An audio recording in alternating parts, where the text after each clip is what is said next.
Hello everyone, I am Prince Emmanuel B. Gutierrez from PSHM2A, and I will touch you on how to create Instagram business account.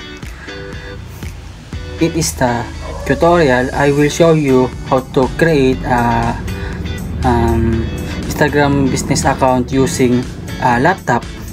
Then this type of account is good for businesses like hotel, restaurant, online shops, and travel service.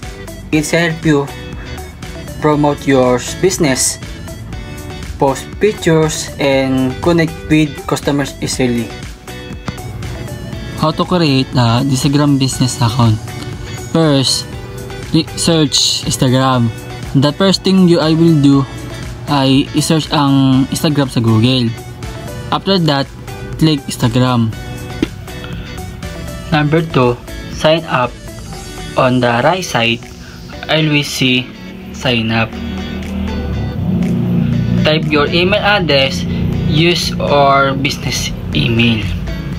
Then, type your password. Next, full email, your business name. Example, Mrs. Port Escape Resort. Then, username and click sign up. Then, for the number 3, birthday. After you click sign up, fill up the birthday. Syempre, dahil business account nga ang gagawin mo, gagawa-gawa ka na lang ng birthday, kahit ano. Diba? Syempre, business account nga. So, then, fill up the month, birthday, and of course, the year.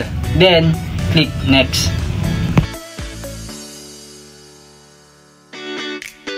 Then, number 4, verification code. Mag-send ng code ang Instagram sa iyong email. Then, open your Gmail. Then, copy the code and paste it on Instagram. Then, click next. And finally, you make a Instagram account, business account. Next, set up your Instagram business account. Number 5, profile picture. After that, syempre, ayusin mo naman yun. The first thing I will do is go to the profile. Next, choose a profile picture for your account, like your logo or something. 6, edit profile. After you put the profile picture, click edit profile. Make a bio that I will redact the customer. Next, number 7, switch to business. Next, click profile and looking for switch to a personal account. Then, choose business. Pick a category like hotel, travel, restaurant. And add your contact info, Gmail or mobile number.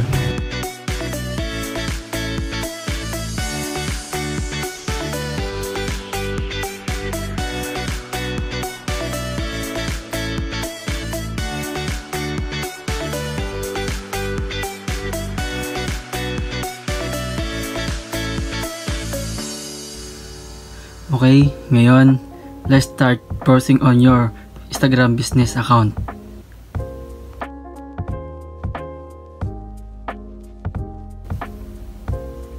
Una, look at the top part ng screen mo.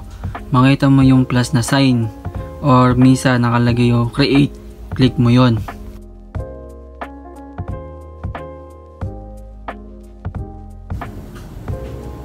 Next step, pili ka ng photo galing sa laptop mo.